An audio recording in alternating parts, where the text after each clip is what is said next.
M3 2019 pattern, computer, IT और AIML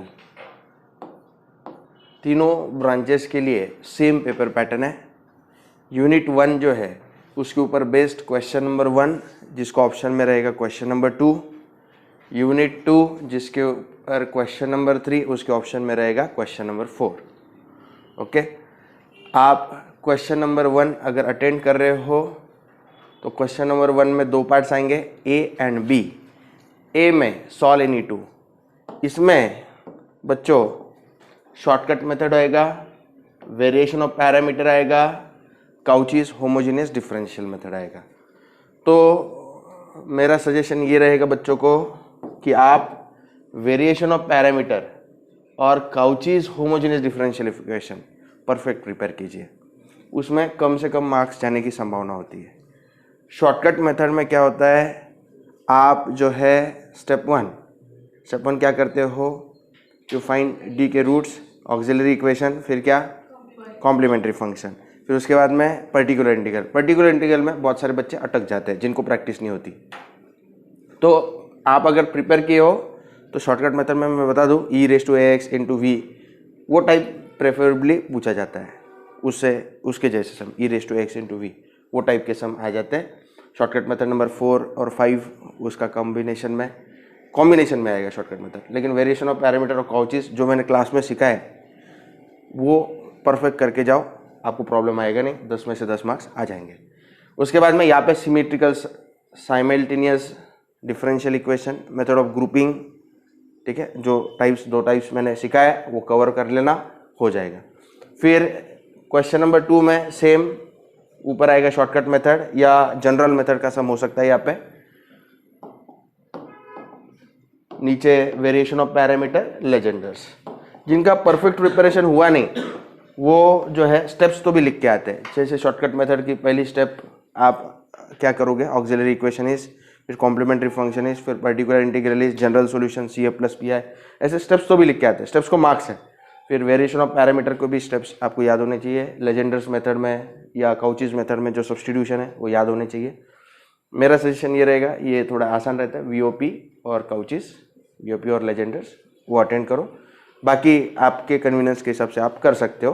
तीनों में से कोई तो भी 2 सॉल्व करने होते हैं। यहाँ पे साइमल्टेनियस डिफरेंशियल इक्वेशन आएगा, ये पार्ट थोड़ा लेंदी होता है, तो मेरा सजेशन यही रहेगा कि दोनों क्वेश्चन में से क्वेश्चन नंबर 1 अटेंड किया हुआ बेटर रहेगा। लेकिन फिर भी आपको एग्जाम में जो कन्वीनियंट लगे वो आपको करना चाहिए। हाँ, बस ऐसे नहीं करना चाहिए कि इसके 2 सॉल्व कर लिए और ये यहाँ पे ये सॉल्व कर दिया, वो अलाउड नहीं। आपको पूरा क्वेश्चन नंबर 1 सॉल्व करो या फिर पूरा क्वेश्चन नंबर 2 अटेंड करो, ठीक है। क्वेश्चन नंबर 3 में यहाँ पे जो है 2 सम फूरियर ट्रांसफॉर्म से रिलेटेड है और क्वेश्चन नंबर 4A में 1 सम फूरियर ट्रांसफॉर्म से रिलेटेड है। तो जिस बच्चे का फूरियर अच्छे से प्रिपेयर हो गया है, तो देखो 2 ही टाइप इंपॉर्टेंट है।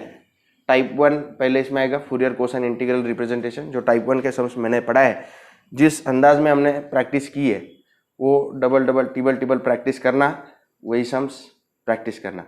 फिर ये solve integral equation, examples on inverse Fourier transform, जो टाइप 3 हमने कवर किया था वो परफेक्ट प्रिपेयर कर लेना, बाकी आपके यहाँ पे 10 मार्क्स कवर हो जाएंगे। और 5 मार्क्स के लिए solve any one Z transform या इनवर्स इंटीग्रल मेथड वाला जेड ट्रांसफॉर्म। तो आपने जेड ट्रांसफॉर्म पूरा नहीं प्रिपेयर किया, बस आधा ही प्रिपेयर किया, तो भी आपका बहुत सारा पार्ट कवर अप हो जाएगा, यानी पूरे 15 आउट ऑफ 15 मार्क्स आ जाते हैं। ये इनवर्स इंटीग्रल मेथड नाम का टॉपिक जो है और जेड ट्रांसफॉर्म के इनिशियल कुछ सम्स, तो भी आपको 15 आउट ऑफ 15 मार्क्स आ जाएंगे। और क्वेश्चन नंबर 4A में जेड ट्रांसफॉर्म, यहाँ पे इनवर्स जेड ट्रांसफॉर्म, इसमें से कोई तो भी एक सॉल्व करना है, ये पार्शियल फ्रैक्शन वाला सम आएगा, ठीक है, तो ये 5 मार्क्स के लिए। फिर differential equation using Z transform, ये 5 मार्क्स के लिए, ये लास्ट में हमने कवर किया था ये टॉपिक B वाला। और फूरियर कोसाइन साइन ट्रांसफॉर्म, इसमें कह नहीं सकते कि कौन सा सम आएगा, ये कुछ भी आ जाता है। तो अगर आप मेरी राय पूछोगे तो मेरा सजेशन यही रहेगा, ये ज़्यादा प्रिपेयर करो। फूरियर ट्रांसफॉर्म आसान टॉपिक है, बहुत ज़्यादा उसको प्रिपेयर करो। और जेड किसी ने समय कम है तो आधा भी प्रिपेयर किया तो भी कवर अप हो जाएगा। बाकी जो लोग पूरा प्रिपेयर करना चाहते हैं कर सकते हैं, चॉइस आपका है। तो बहुत ही आसान पेपर रहेगा 30 मार्क्स का।